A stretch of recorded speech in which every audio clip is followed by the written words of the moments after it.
let's look at some problems where we take the words and we turn it into a math sentence, or inequality in this case. So the very first one we'll look at is number 1. The sum of a number k and 10 is at least 12. So we've got a couple key words here. First, sum. Sum means addition. We're talking about an addition problem. So the sum of what? We're adding k and 10 together. So we're going to start by writing k plus 10.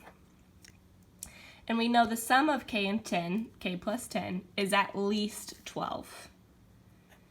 The key is knowing what inequality symbol means at least. So to help us with that, think of like a phrase someone has said where they've used the word at least. Like if I tell you, I want you to get at least a 90% on the test. That means you can get a 90, so it can be equal to 90, or I want you to get greater than 90. So we're going to use a greater than or equal to sign there. So the sum of k plus 10 is at least, which means greater than or equal to 12. And that would be your answer for number 1. But let's look also at number 2, because number 2 is a compound inequality. I know it's compound because it gives us 2 limits. It says you can drive no slower than 55 and no faster than 70. So to help us with number 2, I'm going to make a number line. And the slowest I want to go is 55 and the fastest is 70. So I think about what numbers I would be allowed to drive if I want no slower than 55. So no numbers over here, because that would be slower than 55. And it says no faster than 70, so nothing faster than 70. So all the speeds I want to be able to go have to be somewhere in between 55 and 70. And then the next thing we have to ask ourselves is, am I allowed to go 55 and am I allowed to go 70?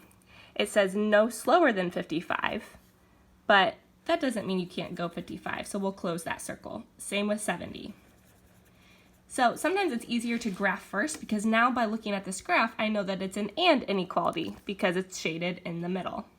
So there are 2 ways to write and inequalities. I can write it as one big compound inequality, where 55 is less than or equal to x is less than or equal to 70, equal to because of the closed in circles, and I'm going from least to greatest, so I use less than signs.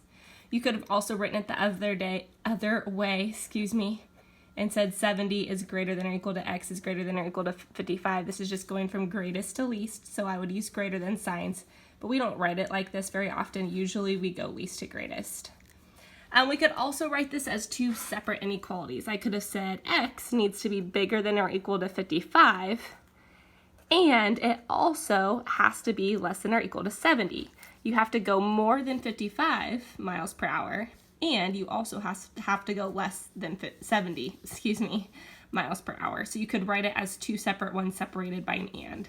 Remember, and inequalities you can write 2 different ways. Ors you can only write like this with an or in the middle.